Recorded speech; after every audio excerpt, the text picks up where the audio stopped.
want to take away my rights better than anybody. Worse than Alphonse Capone. Al Capone was indicted twice.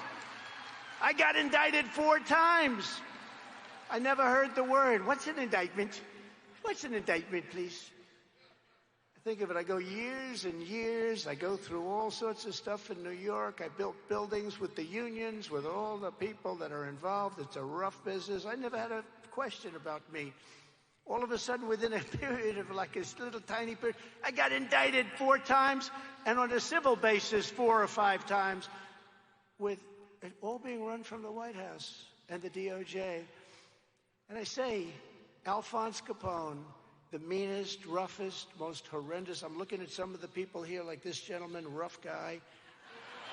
Rough guy, he's a rough stand-up. But you know what?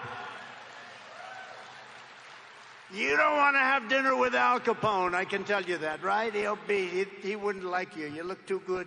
He wouldn't like you. He'd say, let's get rid of that guy. Al Capone, remember Scarface, right? Scarface. He is a scar that went from here to here, and he was rough.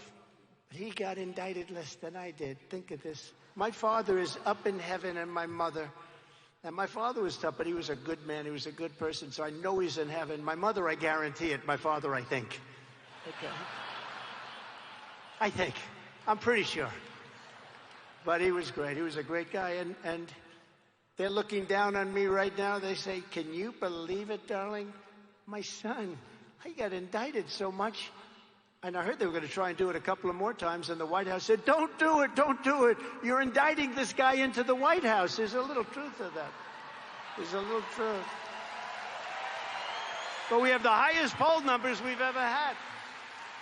We have the highest poll numbers we've ever had. And, you know, there are those, I don't want to ever say this, you know, being, I don't know if this is wood or plastic. You can't tell nowadays. I think it's plastic. Is there any wood around? Oh, there's a piece. But we have the best poll numbers we've ever had. And I think a lot of it is the weaponization of justice, or as I call it, the weaponization of injustice, because that's what it is.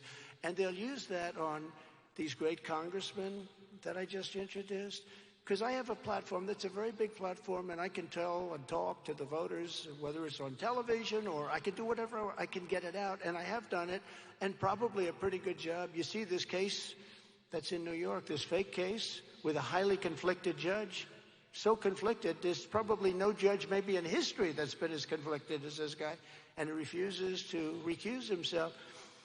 But I'm able to talk about things, although I do have a gag order. I can't talk about the things I want to talk about, because what I talk about is just on the surface. Because if I go in, they want to put me in jail. Can you believe? They want to put me in jail if I say the truth. So I can't talk about certain things. It says you can't talk about this, you can't talk about that, you can't talk. But those are the best things. But we talk about the things I can talk about. It has to be unconstitutional. Can you imagine? You've won the Republican nomination for President of the United States, and you have a local judge appointed by Democrat politicians. He was appointed. He didn't win the election. He's appointed. And he says, I'm going to put a gag order on the Republican Party's presidential candidate. Think of that. I'm going to put a gag order. So when people ask me questions, I'll have to say, I'm sorry, I can't answer that question. And they're easy questions. They're like softballs. They're so easy to answer. But I'm able to speak to the people, and the people understand, and we're well into the 80s and even more than that, and they see how fake it is. And so many of the politicians, like the ones I just mentioned, and others, many of them that aren't here from all over the country, they go to the trial and they watch what's going on. But we had a big day on Friday, didn't we? Didn't we have a big day? But they want to rig that just like they rigged the presidential election of 2020. They want to rig it. This is their form of rigging, and it only happens in third world countries. Never happened here. It's a disgrace what's going on. But with me in the White House, the radical gun grabbers will run straight into a very, very powerful brick wall. Their dreams of taking away your God-given rights will die when the polls close on November 5th, 2024. Those dreams that they have will be dead.